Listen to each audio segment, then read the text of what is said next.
Hey guys, it's Lucid, welcome back. We're jumping back into our game with Hinnom. It's turn 24. If you recall in the last episode, we declared war on Abysia, which is a nation which appears to be significantly larger than us. They have a better early game bless, which is very effective against us, especially since they have berserkers. We have no coalition going against them. So all in all, not super great idea, maybe, but on the other hand, one of the things I think a trap people fall into too often is letting somebody stay big too long. So hopefully this can go one of two ways.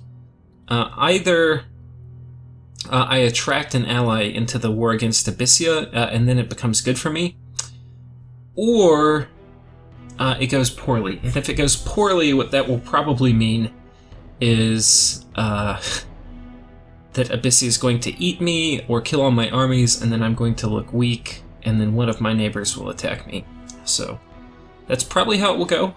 Best case, though, we've hit some critical research targets. We've hit Construction 4, we've hit Alteration 3, and we'll have Conjuration 3 soon. What that means is I will have Summon Earth Power for my Earth Melquarts. We're going to have all my fluffers doing their fluffery things. I don't even need to put gear or gems on these guys because they can summon Earth Power and then Legions of Steel. My non-Earth Melquarts, we have Construction to make bracers of protection. We have Flesh Eaters to go berserk so we don't run when we're fighting them. We have a bunch of the tools we're going to need to fight Abysia, but it's still going to be hard because these guys are no slouches, so... let's see what else. So basically, we have a battle in Assad where we attacked one of Marverni's forts, so we were vulturing off of them, and look at this event. Got a Lodestone Amulet, pretty nice. 14 Fire Gems, which is phenomenal. Another 2 Fire Gems, I'm not sure how that happens in one event. 2 Air Gems and a Death Gem, and of course, 3,153 gold, which is a lot. So, that is not bad.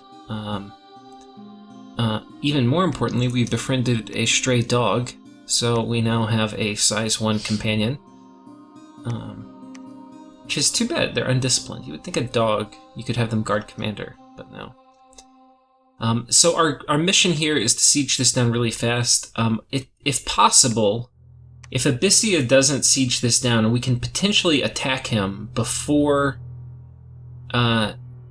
I mean, we can't break our nap, right? And we sent our message on turn 23, so he has a couple turns to get through this fort. But if Marverni holds out long enough, then we could be in good shape. Because we could potentially drive Abysia off of Marverni's fort, and at this point I think we'll just take it for ourselves. If Marverni was able to kill Abysia, of course we would like to have him as an ally, but all his mages are dead and stuff. He's basically just dead in the water, and he probably doesn't even really want to keep playing. So anyway, we are moving in reinforcements. This should be enough to crack the fort next turn. And so after that we will storm it, most likely with just a Melquart. But you can see the script okay, no, we don't have any script on this guy. Oh, because we can't Legions of Steel. We could do Iron Skin, which is not a bad idea. But anyway. Not super important. We're not really going to get attacked. Marverni has nothing to attack us. Abysia and I are still napped. Well, not napped, but the terms are expiring. And, yeah, you can see we're massing Horites in preparation for the Abyssian War. And hopefully we can just outnumber him. That's kind of the plan. See if there's anything else to cover this turn. I don't think so. We sent a message to Theodora saying, "Hey, I'm going to try to contain Abysia some. Well, no one else will join the war. You got some big armies on our border. What you doing with those?" So Theodoros is looking slightly menacing on my flank when I am going to war with someone else, which isn't something I really like. But I don't think they have the tools to fight Melquarts at all. Like, I think we'll just literally stomp through them. So, yeah. I think we're okay. We also have a message to Abysia explaining the details of my nap. Since I ended our nap last turn, 23, that should mean we can issue hostile orders on turn 26 and receive them on turn 27. Often it's nice to kind of clarify this part at the end so everybody is on the same page. And I think that is it for this turn. Let's go ahead and go to the next turn, which will be turn 25. Now, these are starting to happen over the Christmas holidays in terms of when I was playing these turns. So I didn't really have any time to put much thought into them. I would kind of like do them in like 20 minutes before I woke up in the morning. So probably, again, not the best time to head off to war. Okay, so we have one of our milkworts going into the ocean.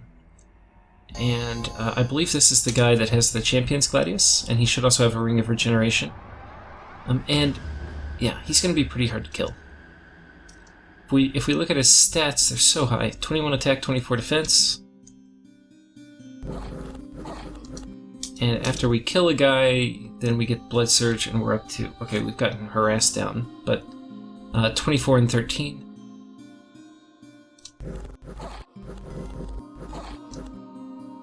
It should be noted, too, that our defense is still reasonably high. Even after getting Harassed down at 17, it's still blocking, you know, about half the attacks or more. So anyway, one of the nice things about high defense, even if you have really high defense, even if you get harassed, you're kind of okay.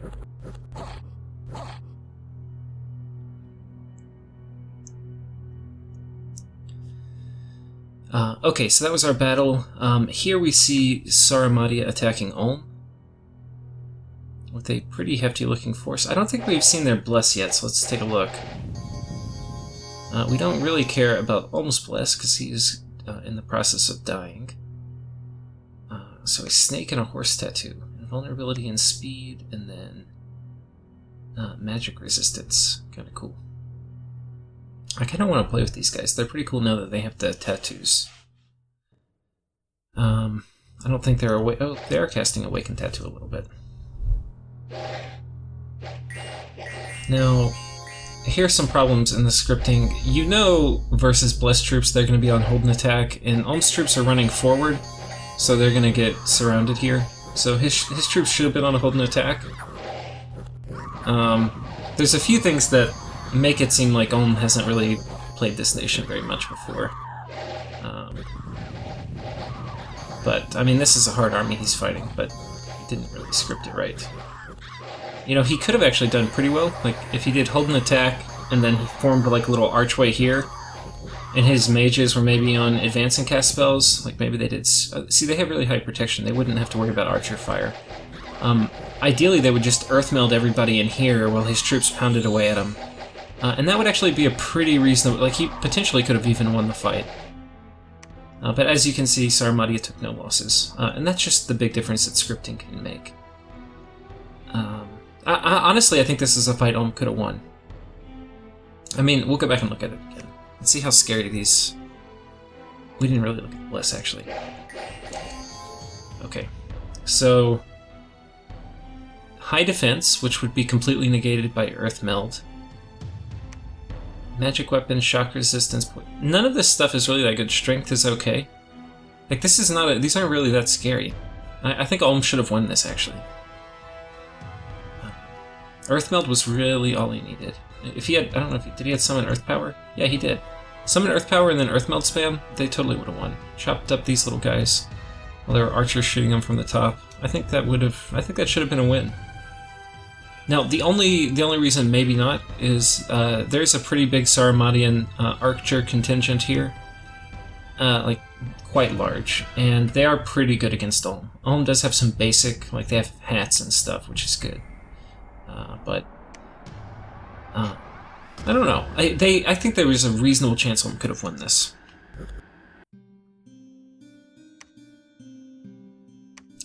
And they definitely could have done a lot more damage.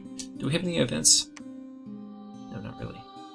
Okay, importantly, we have breached this, so... Wait, why am I sieging it? Do I not have my orders in?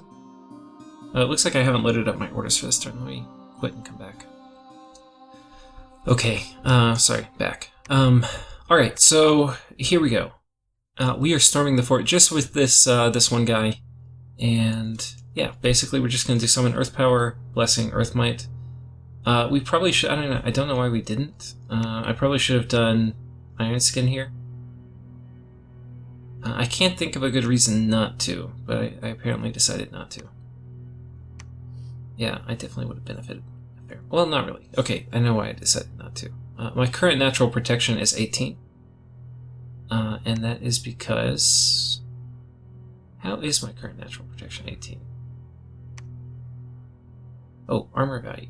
Sorry, current natural protection 5. Yeah, so I totally would have benefited from my iron skin. Yeah, I don't know why I didn't, so that's a mistake. But anyway, I don't know what's in here, but probably not too much. We'll probably be okay. Because these guys are pretty tough in their own right, and just having a Ring of Regeneration and a good weapon with an AoE attack on it will be pretty solid. You can see we have a pretty good contingent of Dawn Guard here, which will be pretty good if the ghosts decide to backstab us. We don't really have enough that we could think about laying siege to their fort or anything like that, but yeah. Okay, let's see what else. I think that is about it. So next turn, turn 26, we'll go ahead and load up attack orders. Kind of speed through these turns with less things happening in them. I probably should be checking Diplo too. Okay, we found a site here. I went ahead and site searched. Abysia was kind of moving around with his troops, so he's taken both of these with some mercs, the shipwreckers, and it is now the first turn we can issue hostile orders. So we'll go through all. This is going to be kind of a long turn, but we'll talk about what I'm thinking. So we could go here or here. The thing is, this guy's a little bit weak underwater. His stats are kind of nerfed from being underwater a bit. And these guys, he doesn't have poison resistance either, and these guys can poison him. So I want to be a little careful dealing with them. So I'd rather have him sit behind a little bit of PD, or sit with a little bit of PD, so he doesn't take, 100 poison damage. Because that will kill him. It'll stack up, and even if he wins the fight, the battle will run out and he'll die. So, yeah, I think we're going to just pre-trade here for a hot second, rather than attack. Because especially if these guys hit on me with the support of his PD, that could totally be the difference. And the other thing is... Oh, he has him for a while. So he's either going to move here. He could move here to defend if he thinks I'm going to attack there, or he could move up here. So one of the things we're doing is we're moving over this way to have a defense with these people that we're kind of guarding from Theodoros. We found a magic site here in Cradle. Okay, we already did that. Oh, Battle at the Fortress of Assad. I know we didn't. You guys were on the events. So here we go. Our iron skinless giant.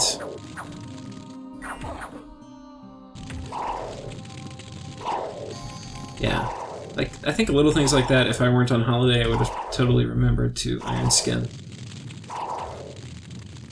But I kind of had a bunch of games, and one of the games I put on complete hold. But that was in the really late game, and I don't think anybody minded. Okay. So we have that fort, which is nice. We have another very good event where we get 1,000 gold and a slave collar. Not sure what we'll use the slave collar for. We get a bunch of zealots, which are little flagellants. And these hit twice, so that's kind of okay with our bless. So we'll see if we can put them to any good use. In another event with Crown of the Magi, which actually is a really good item. It gives you fast casting, which can be super instrumental in important battles. If you have something you want to get off before your enemy.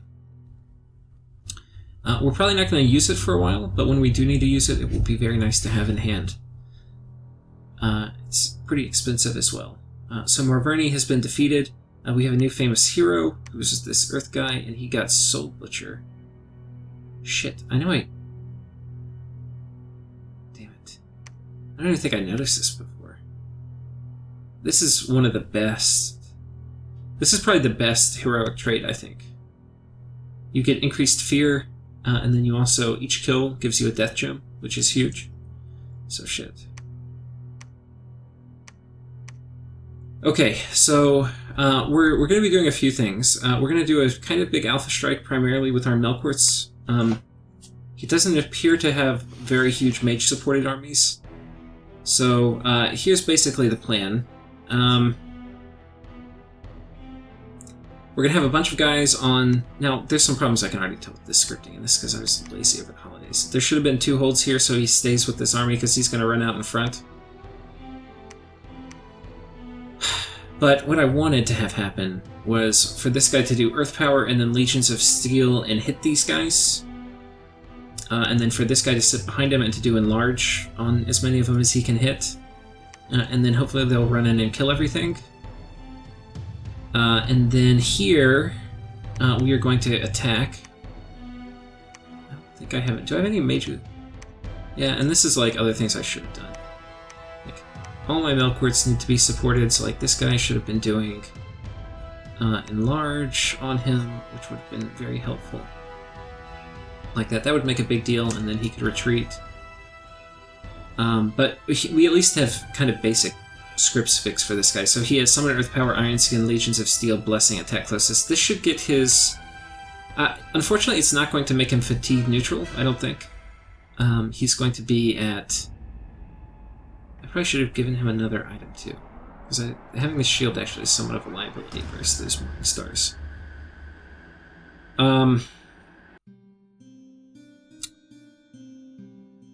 But, yeah, that would have helped some. I don't know if his... I probably should have also given this guy a few bodyguards. If his bodyguards die, he has enough HP where he'll probably be okay. So I'm not sure which guys I would give him, but I probably, if I were doing it again, I would give him some bodyguards. And that way he can get the script off. One of the things Abysia can do is just summon imps, and that can disrupt my spell casting. So there's a few things tactically I did wrong. He has a huge group here. I don't really want to attack it. What I'm expecting he'll do is attack here. So I'm actually moving in... I probably should have put a bit more PD here too, and I probably should have moved out another one of these guys to enlarge him. But anyway, yeah, he is heading over this way, and hopefully...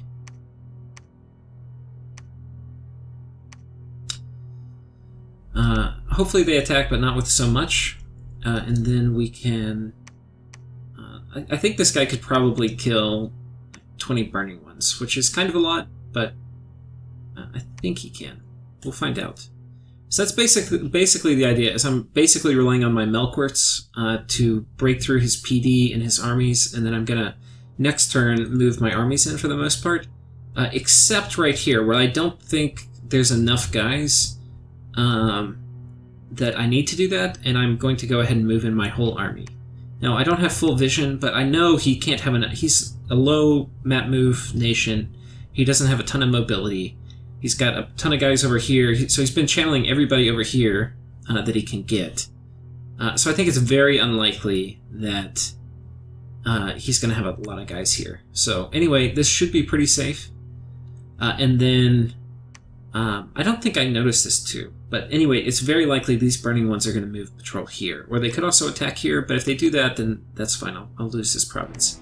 If they come here, one of the problems is these misbred can potentially disrupt my spell casting again, which would be a bit unfortunate, because I do need to get all those protection spells off. And importantly, I'm not going to be fatigue neutral. I'm going to have 5 encumbrance, but only 4 reinvigoration plus the 1 you get by default, so that's 5, so it's almost fatigue neutral. But I think after this spell script, I'll have like 50-something fatigue, which is going to mean I'm going to take a lot of extra damage, so there are some problems. So I don't know, I think this was a bit rushed. I kind of felt bad because this game got started pretty recently. I didn't want to put it on hold, and I didn't really have a lot of time to think about this part. The other problem too is for my Earth guys, we don't have Temper Flesh yet, and that's a pretty important part of the recipe for surviving against burning ones. So that is a little unfortunate. Any outgoing diplomacy? I don't think so. You can see our Alquil factory is up and running. We've got a lot of Alquils on our researchers. Our research, we're finishing up Alt 4, which will be really important for us. We'll get that this turn. And then we're going to run down at Enchantment 3, which is going to give us things like Astral Shield, and it's more importantly going to give us Regeneration, which our army can cast with a Nature Gem. Or Akkas can cast, I think. And then we're going to be going for Thaumaturgy, which will open up some site searching, and then Construction 6. so that is kind of the plan. We'll see if any of this works. We also have to pick up these flagellants. I think I'm sending a commander.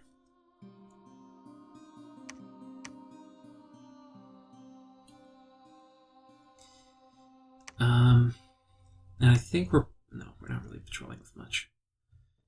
Okay, so I think that's it for this turn. And probably for this episode. So I guess you'll have to wait for the next time to see what happens with Abysia. Take care, guys.